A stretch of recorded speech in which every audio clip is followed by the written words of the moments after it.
Bonjour et bienvenue dans le jour 6 du calendrier de l'Avent Self-Love. Aujourd'hui, j'aimerais t'aider à continuer d'aller à la découverte de la personne que tu es vraiment. Pour cela, je t'invite à faire une liste honnête de tes qualités et de tes défauts. Tu peux être totalement transparente, personne n'ira lire ce que tu as écrit. Donc, d'un côté, tu mets tes qualités et de l'autre, tu mets tes défauts.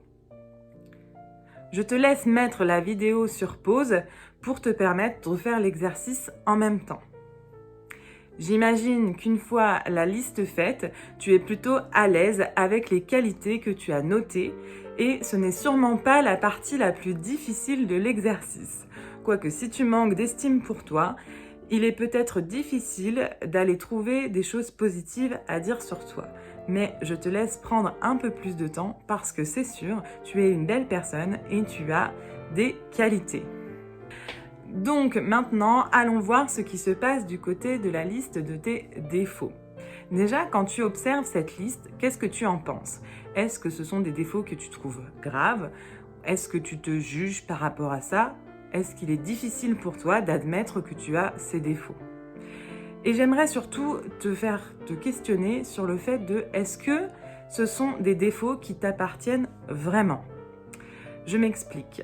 Soit ce sont des choses que tu penses de toi, soit ce sont des choses que des proches, ta famille, tes amis te répètent régulièrement et que tu as décidé de croire sur toi, ou alors plus anciens, des choses qui ont été inscrites en toi pendant ta construction, c'est-à-dire par exemple ta prof de maths qui t'a répété que tu étais nul quand tu étais au collège par exemple.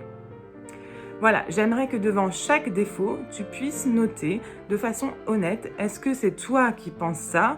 Est-ce que ce sont des défauts qui t'ont été répétés par des proches ou est-ce que c'est quelque chose de plus ancien dans ta construction?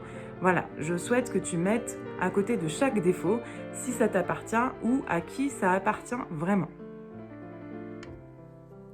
Maintenant que tu as mis en face de chaque défaut si ça t'appartenait à toi ou si cela venait d'un proche ou de quelqu'un de plus ancien dans ta construction, j'aimerais qu'on commence par se concentrer sur les défauts qui, selon toi, t'appartiennent vraiment. Est-ce que tu as envie de penser cela de toi?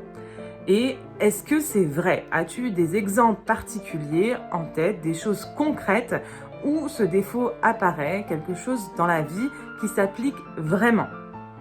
Si c'est quelque chose qui t'est désagréable, libre à toi de le changer en mettant une intention aujourd'hui, par exemple, ou demain, de te comporter différemment. Tu peux alors te demander comment ce serait si tu ne faisais pas ça, que tu ne te comportais pas comme ça et comment tu ferais si tu faisais différemment. Pour tous les défauts par contre qui viennent des autres et qui te sont répétés par des proches ou ta prof de maths au collège, libre à toi de les garder ou non parce qu'en réalité cela leur appartient totalement ce qu'ils pensent de toi.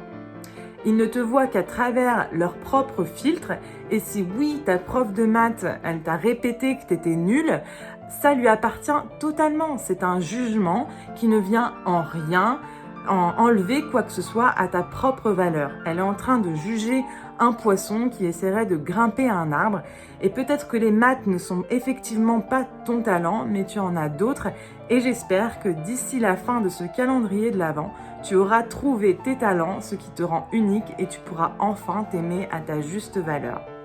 Voilà, j'espère que cette vidéo t'a plu. N'hésite pas, mets un like, un commentaire, partage la vidéo si vraiment ça te plaît. Moi, ça me fera plaisir.